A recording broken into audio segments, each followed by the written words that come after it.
පුංචි අම්මගෙන් ඉදිරියට දිනෙත්මින්ට සමාව ගන්න වෙන හේතුවක් ගැන තමයි අද මම ඔයා එක්ක කතා කරන්නට බලාපොරොත්තු වෙන්නේ. ඉතින් වීඩියෝ එකට යන්නට කලින් සිහිපත් කරනවා මේ වගේ වීඩියෝස් දිනපතාම බලන්නට කැමැත්තක් සහ උනන්දුවක් ඔයා සතුව තියාගෙන ඉන්න කෙනෙක් නම් එහෙනම් ඔයාට පුළුවන්කම තියෙනවා මගේ channel එක subscribe කරලා මාත් එක්ක එකතු වෙන්න. ඒ වගේම like කරන්න, comment කරන්න, තවත් නොදන්න යාළුවෙක් වෙනුවෙන් ෂෙයා කරන්නත් අමතක කරන්න එපා කියන කාරණාව ගැන තමයි අද අපි හැමෝම මේ වෙලාවේදී කතා කරන විශේෂම කතාවක් බවට පත් කරගෙන තියෙන කියන කතාව ගැන අපි හැමෝම මේ වෙලාවේදී කතා කරන්නට සූදානමකුත් තියාගෙන ඉන්නවා කියන කාරණාව තමයි අද මට ඔයත් එක්ක එකතු වෙලා මේ වෙලාවේදී කතා කරගන්නටත් ඉඩක් ලැබෙන්නේ කියන කතාව අපි මේ මොහොතේදී මතක් කරගන්නට සූදානමක් තියාගෙන ඉන්නවා කියන අපූර්ව කතාව ගැන විස්තරයක් තමයි මම මේ වෙලාවේදී ඔයත් එක්ක කතා කරන්නට සූදානම් වෙන්නේ. කොහොමනම් දැන් ඉස්සරහට ඔයා මේ දේ ගැන උපරිමයටම කතා කරන්නට බලාපොරොත්තු වෙනවා කියන කාරණාව අපි හැමෝටම මතක් කරලා දෙනවා කියන කතාව තමයි අපිට කියන්නට සිද්ධ වෙන්නේ.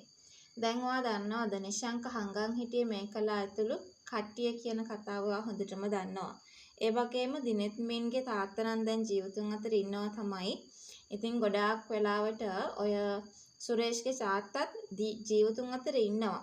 නමුත් මේ හැමෝම හිතන් ඉන්නේ මේ කට්ටියගේ ජීවිත නැති වෙලා කියලා. හැබැයි ඔය මේකලා සහ මේකලාගේ තාත්තා එතකොට ඔය මේකලාගේ තාත්තා තමයි ප්‍රධාන තැනක් අරගෙන තියෙන්නේ. දිගින් දිගටම මේ කට්ටියව හංගගෙන ඉඳීමක් සිද්ධ වෙලා තියෙනවා කියන කතාව අපිට ඉදිරියේදී කතා කරන්නට පුළුවන්කම ලැබෙනවම තමයි.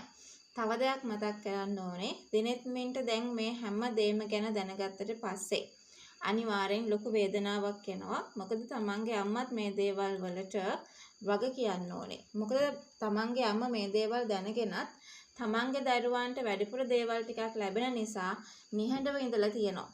ඒ කියන්නේ මේ කලාල කරපු වැඩ දැනගෙන ඉඳින්නක් නෙමෙයි මම මේ කියන්නේ. හැබැයි අර පහුගිය කාලේ උණයි කිව්ව ප්‍රශ්න මේ සියලු දේවල් දැනගෙන ඉඳීමක් සිද්ධ වෙලා තියෙනවා කියන එකයි අපේ අදහස වෙන්නේ. ඉතින් කොහොම වුණත් තමන්ගේ අම්මා මේ විදියට කිසිම සාධාරණයක් නැතුව වැඩ කරපු එක ගැන සමාව ගැනීමක් දිනෙත්මින් ඉදිරියේදී කරනවා. ඒ වගේම තමයි සුරේෂ්ලගේ දේපොළ මේ කට්ටියට දිනෙත්මින්ලට එකතු වෙච්ච එක ගැන අනිවාර්යෙන්ම ඒ එකතු වෙච්ච හැමදේම අපිට බලාපොරොත්තු වෙන්න පුළුවන් නැවත වතාවක් ලබා දේවි කියලා පුංචිට සහ පුංචිගේ පුතාට.